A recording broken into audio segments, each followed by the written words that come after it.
В 2021 году река Басла нанесла значительный урон многим проживающим вдоль ее русла, подтопив частные домовладения. Тогда пришло в негодность имущество жителей. Правительство Абхазии возместило ущерб. Чтобы ситуация не повторилась и в этом году, администрация города Сухум проводит определенные работы по очистке русла реки.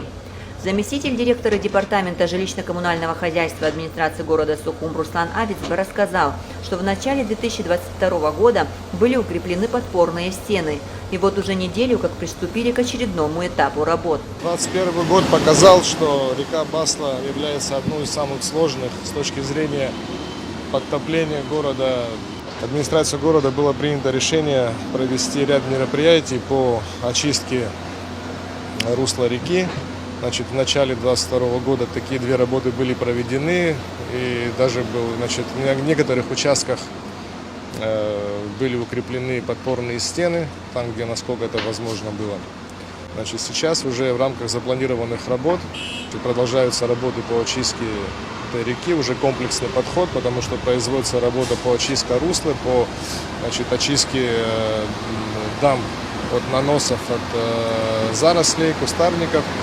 И, соответственно, производится работа по минимизации рисков для того, чтобы эта река вышла из берегов. Руслан Авицба уточнил, что вопросы, связанные с укреплением участков, где полностью разрушены подпорные стены и нужно устройство новых стен, а также железобетонных дамб, администрация города не в силах взять на себя. Составлена проектная документация. Суммы значительные. И здесь понадобится помощь республиканских властей. Суммы там не маленькие, то есть, к сожалению, администрация города не в силах взять на себя эти работы. Но чтобы не оставить эту реку без внимания, перед сезоном дождей, перед ливневыми сезоном было принято решение заняться, насколько это возможно, очисткой реки и обустройством земляных навалов, то есть так называемых дамб, для того, чтобы предотвратить подтопление рекой домовладений. Все работы по реке Басла выполняются на средства администрации столицы. Рабочие фирмы «Градстрой», с которой подписан договор, еще в начале года на некоторых участках произвели работы по укреплению подпорных стен. Благодаря тому, что очистили от зарослей русла, даже визуально оно стало значительно шире, и вода теперь будет циркулировать без препятствий. Планируется вывести ила и грязи порядка 50 тысяч тонн и, соответственно, еще провести мероприятия для подготовки дальнейшей установки подпорных стен.